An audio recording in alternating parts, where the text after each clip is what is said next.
Hey VC, what's up? It's me, yours truly. I am back to post a quick video here.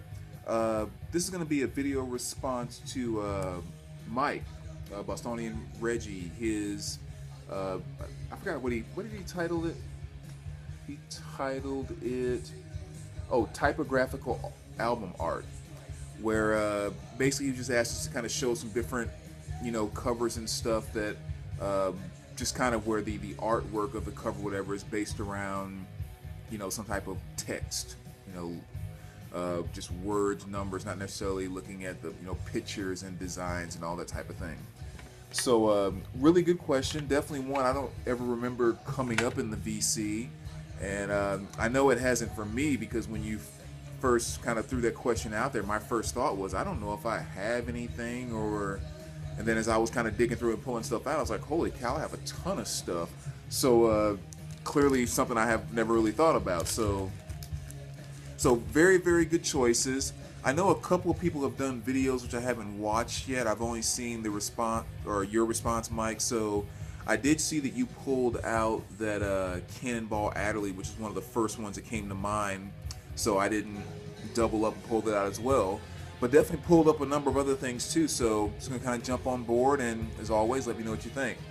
And I'm not gonna spend necessarily time talking about each album. I'm just gonna really kind of show the artwork based around this particular topic. So some that were kind of right in front of my face that should have just popped in my head right off the bat. Black Sabbath, We Sold Our Soul for Rock and Roll. Obviously, that's one. Black Sabbath, Masters of Reality. Of course, it's all lettering there, or text, I should say. AC/DC, Back in Black. Kind of trying to get the angle right, the lighting there. The Worst of Jefferson Airplane. I'm assuming stuff like this doesn't discount, but I guess that's kind of an iffy one there. But anyway, moving right along. Leonard Skinner, Gold and Platinum. Very nice 2 LP set, kind of Leonard Skinner's greatest hits.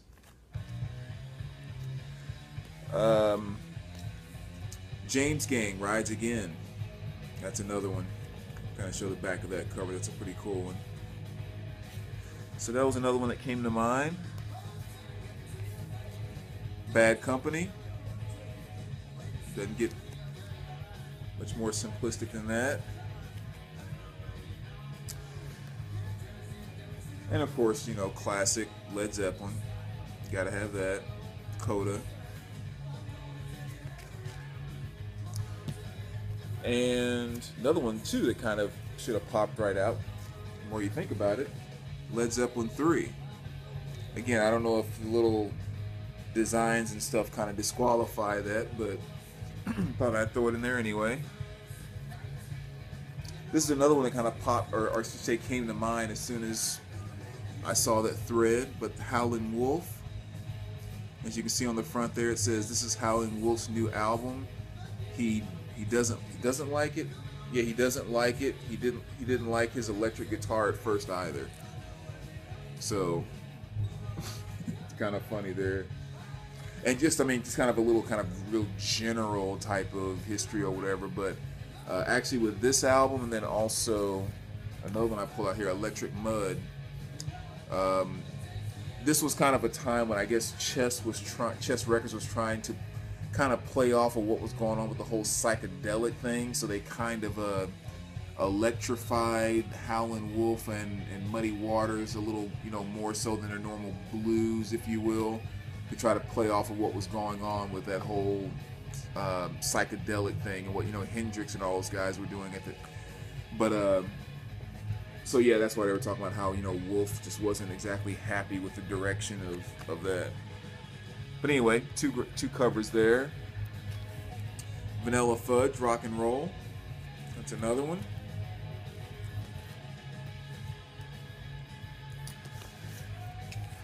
Dave Brubeck. 25th anniversary reunion.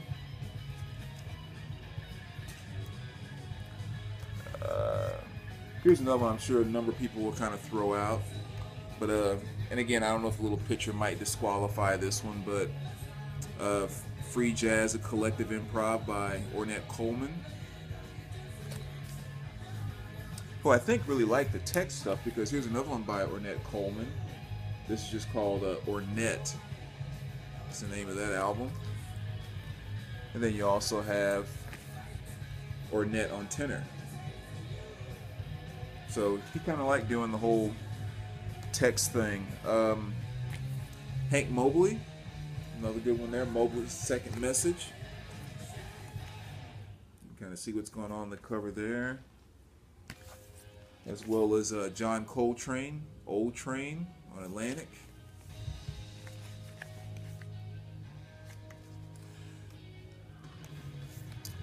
You got Bud, Great Man.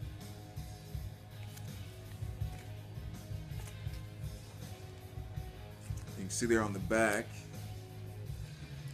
kind of see what that says there. Name Rate Man, and the R logo are registered, blah, blah, blah, blah, blah. Penny Sparkle.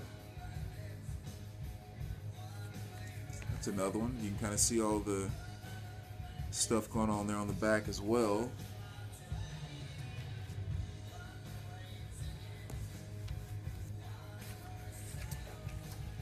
Shellac, Action at the Park.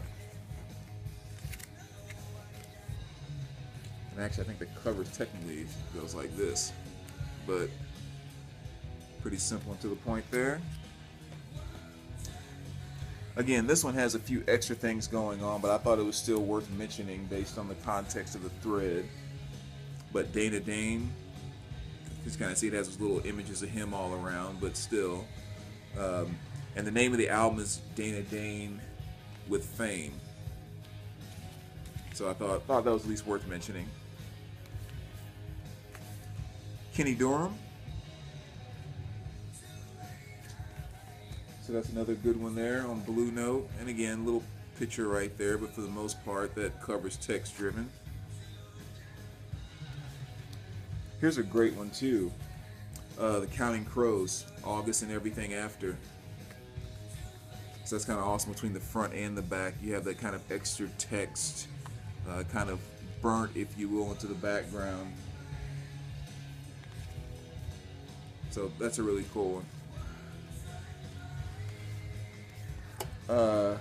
Unnatural Helpers.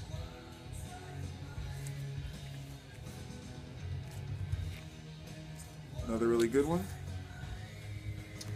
This one's simple and to the point. Interpolactics there. I haven't listened to this record in quite some time. I need to give it a spin. Junip.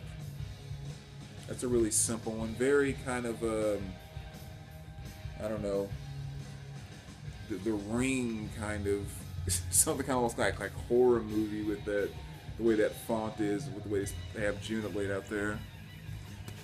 But moving right along, the Black Keys.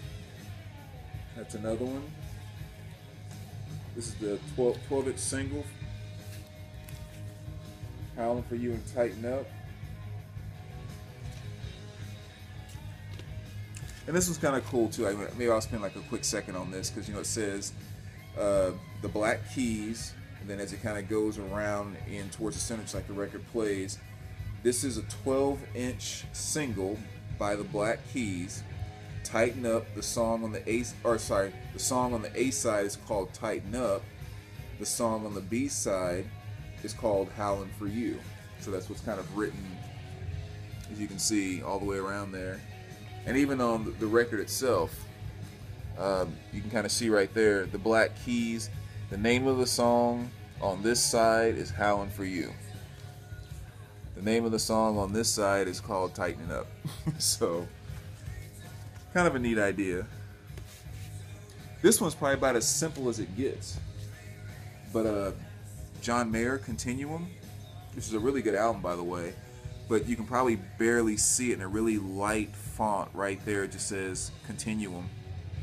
And then it's just a plain white album cover.